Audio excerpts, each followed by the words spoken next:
ओम शांति। आप सभी भी एक बार प्यार से बोलिए ओम शांति। आवाज ही नहीं आया। ओम शांति। धन्यवाद।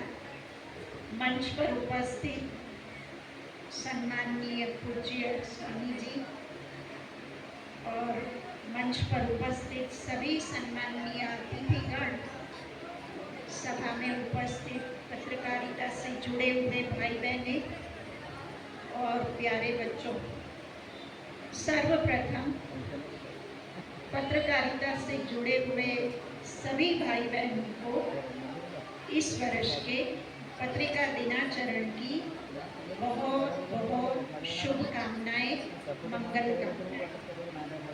बहुत स्थानों पर 1 जुलाई से लेकर के 1 जुलाई प्रेस डे होता है, तो सब तरफ ये पत्रिका दिनाचरण का आयोजन होता है, पर एक ही दिन में सारे कार्यक्रम संभव नहीं होता है, तो लगभग 1 महीना तक चलता ही रहता है।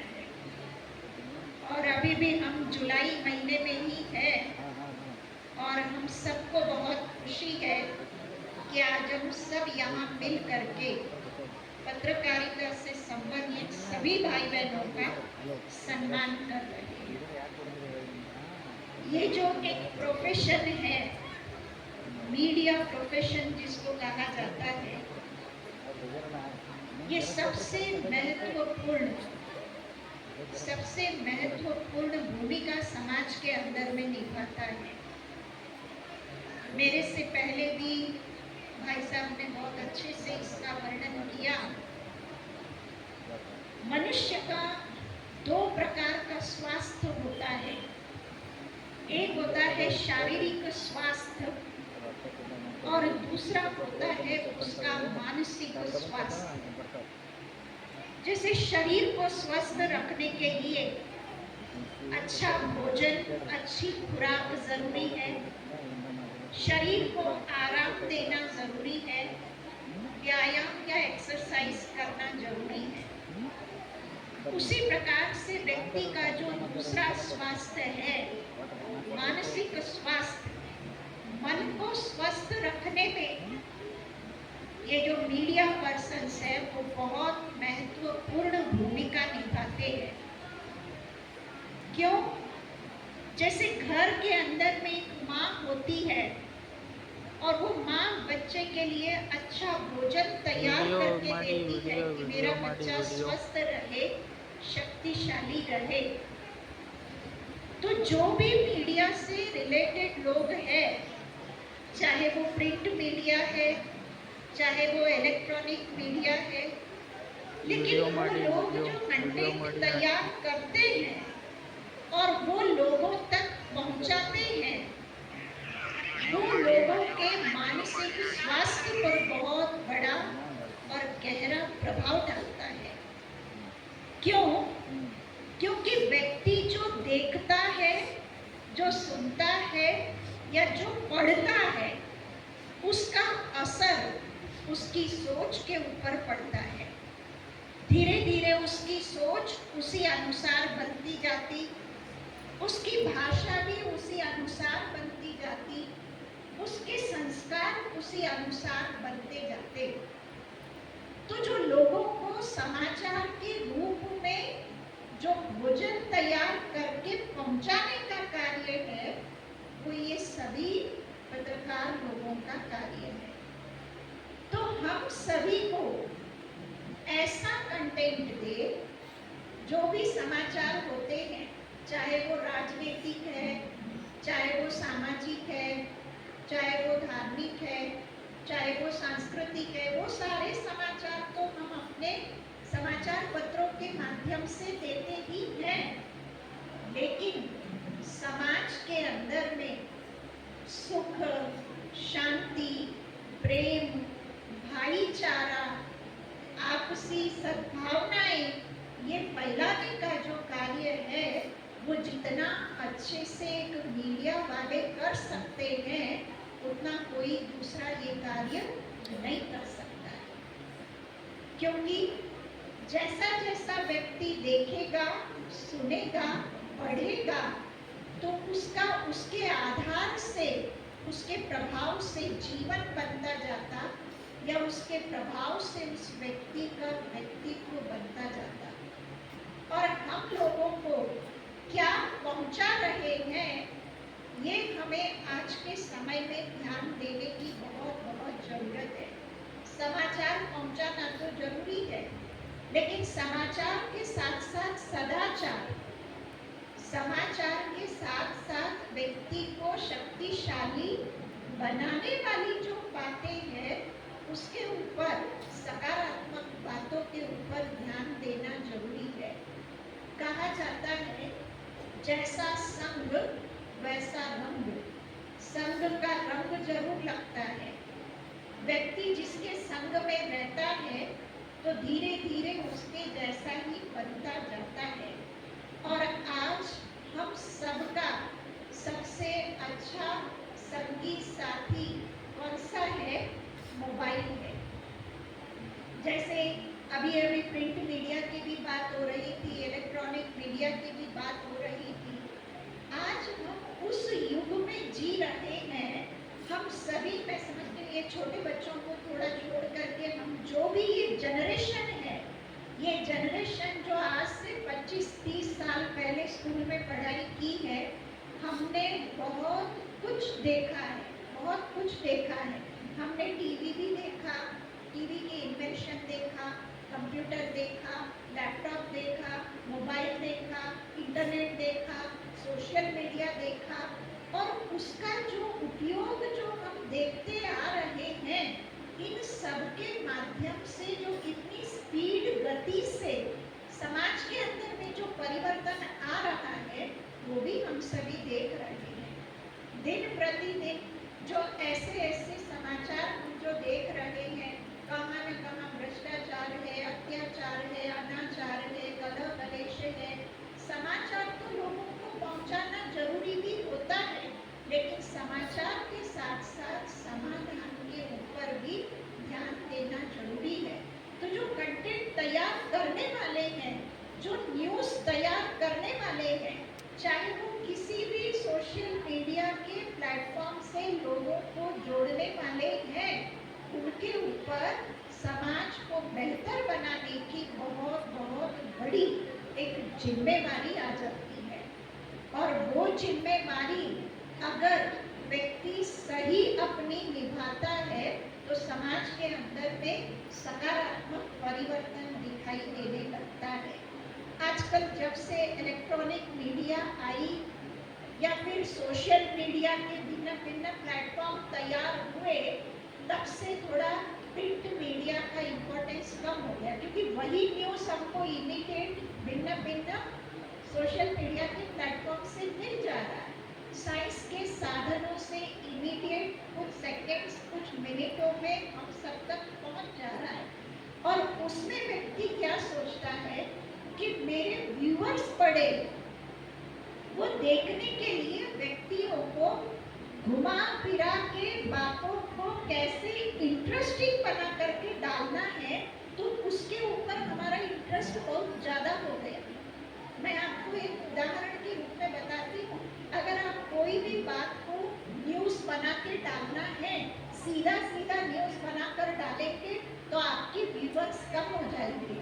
लेकिन वही बात को आप गोल घुमा करके किसी भी रीति से लोगों के सामने पेश करेंगे, तो लोगों का तुरंत ध्यान जाएगा, और थोड़े से समय में, कुछ मिनटों में ही लाखों उसको देखने वाले, सुनने वाले, पढ़ने वाले आपको मिल जाएंगे।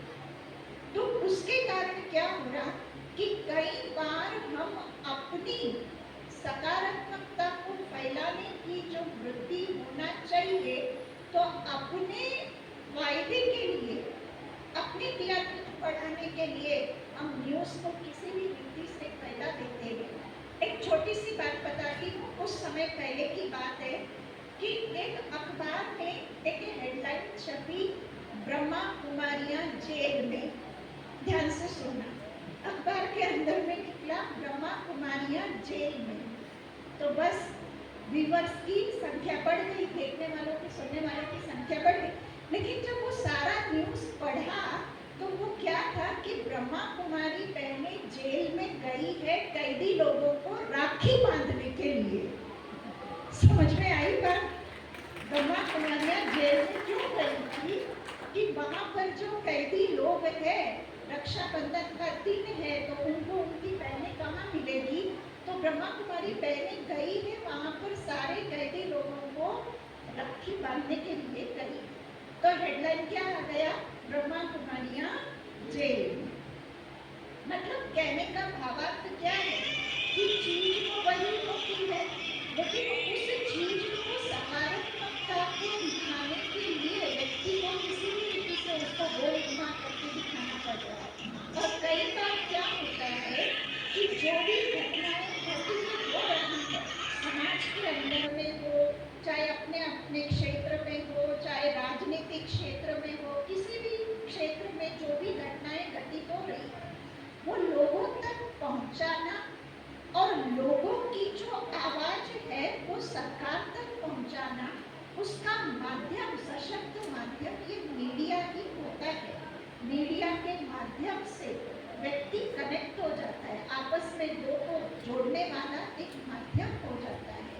पर यहाँ पर जो भी हम न्यूज़ तैयार करके दे रहे हैं उस न्यूज़ के आधार से व्यक्ति के अंदर भय, चिंता, हिंसा या कोई भी प्रकार की अशांति अगर बढ़ रही है तो हमें फिर से इस बात पर विचार करने की ज़रूरत है कि हमें समाज के अंदर में सुख, शांति, खुशी, शक्ति, हिम्मत, प्रेम, सद्भावनाएं बढ़ाने का एक सशक्त माध्यम बनने की जरूरत है। कहा जाता है कि 4 शक्तियां बहुत बड़ी शक्तियां होती है। मैं लोकतंत्र के 4 स्तंभ की बात नहीं कर रही हूँ, व्यक्ति के जीवन की 4 शक्तियां। एक होती है धन की शक्ति, दूसरी होती है अन्न की शक्ति, तीसरी होती है मन की शक्ति और चौथी होती है तन की शक्ति। व्यक्ति का शारीरिक स्वास्थ्य, तन की शक्ति। जो तन स्वस्थ बनता है वो मानसिक मन की स्थिति के आधार से। अगर व्यक्ति मन से अगर शक्तिशाली है तो उसका तन भी शक्तिशाली बनेगा। तो तन का स्वास्थ्य निर्भर करता है व्यक्ति मन से कितना स्वस्थ है, और मन कितना स्वस्थ है वो डिपेंड करता है उसके अन्न से। इसीलिए कहा जाता है जैसा अन्न वैसा मन, as the food so the person कहा जाता है। और अन्न जिस स्थान से आया है, जिस धन से आया है, तो अन्न पर असर पड़ता है धन का। तो हम जो धन कमा रहे हैं वो धन हम कितना कमा रहे हैं ये इम्पोर्टेंट नहीं होता, लेकिन वो धन हम कैसे कमा रहे हैं तो ये इम्पोर्टेंट होता है। अगर धन हमने कमाया किसी ऐसे तरीके से कि जिसके थ्रू कमाया उनको दुख हुआ है, अशांति हुई है, चिंताएं हुई है, भय हुई है, तो वो धन जब हमारे पास हमारे घर में आएगा तो वो हमारे घर में दुख, अशांति, भय, चिंता ही लाएगा। और वो धन से अन्न आएगा तो वो अन्न भी वैसा ही होगा, उस अन्न से मन भी वैसा ही होगा, और मन से फिर उसका तन, शारीरिक स्वास्थ्य भी वैसा ही होगा। आज हम देख रहे हैं हमारी सभा में डॉक्टर संध्या मैडम उपस्थित है। हम सबके लिए बहुत खुशी की और गर्व की बात है कि आपको स्टेट अवार्ड मिला है, बेस्ट डॉक्टर का अवार्ड मिला है। मैं उनको बधाई देती हूँ। तो डॉक्टर्स लोग भी आज जो प्रोफेशन में हैं, भिन्न भिन्न डॉक्टर्स लोग हैं, हर एक ऑर्गन के लिए अलग अलग डॉक्टर्स हो गए हैं। लेकिन ये प्रोफेशन ऐसा प्रोफेशन है कि डॉक्टर्स दिन प्रतिदिन बढ़ते जा रहे हैं, हॉस्पिटल भी दिन प्रतिदिन बढ़ते जा रहे हैं, गली गली में हॉस्पिटल हो रहे, लेकिन फिर भी हर हॉस्पिटल भरा हुआ है, कोई भी हॉस्पिटल खाली नहीं है। हर हॉस्पिटल में देखो तो पेशेंट्सों की भीड़ लगी पड़ी है।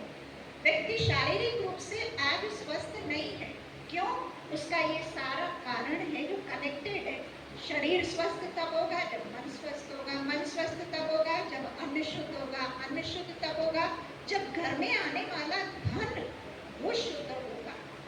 तो इसीलिए जो भी धन कमाते हैं वो धन को हमें शुद्ध और पवित्र तरीके से धन कमाना है, ताकि धन ठीक तो अन्न मन तन सब कुछ भी ठीक हो सकता है। तो हम अपने व्यवसाय में जहाँ तक हो सके समाज के अंदर में सकारात्मक परिवर्तन लाने का माध्यम बने। समाज के अंदर में कहते हैं मीडिया वालों के पास बहुत बड़ा शस्त्र है, वो है उनकी कलम। वो कलम के आधार से जीरो को हीरो भी बना सकते हैं, हीरो को जीरो भी बना सकते हैं। इतना सशक्त उनके पास हथियार है। तो हम अपने इस हथियार को, अपने इस लेखनी को, अपने इस कलम को समाज के अंदर में सकारात्मकता बढ़ाने के लिए प्रयोग करें। लोगों को हम ऐसी चीजें पहुंचाए कि जिससे उनको सिर्फ समाचार न मिले, लेकिन समाचार के साथ साथ सदाचार भी मिले। समाचार के द्वारा लोगों को सशक्त बनने का साधन भी मिले, सिर्फ समस्याएं नहीं समाधान भी मिले। तो ऐसा परिवर्तन लाने के लिए आप सभी निमित्त बनो, ऐसी मेरी मंगल कामना और शुभकामना। आज जो ये कार्यक्रम आयोजित किया है, तो मैं कार्यक्रम आयोजित करने वाले हमारे पत्रकार प्रतिनिधि भाइयों को और हमारे सुरेश सर को, सभी को अभिनंदन करती हूँ और शुक्रिया करती हूँ कि आपने आज इस मंच पर बुला करके जो हम बहनों को सम्मान दिया। तो आपका बहुत बहुत आभार। ओम शांति।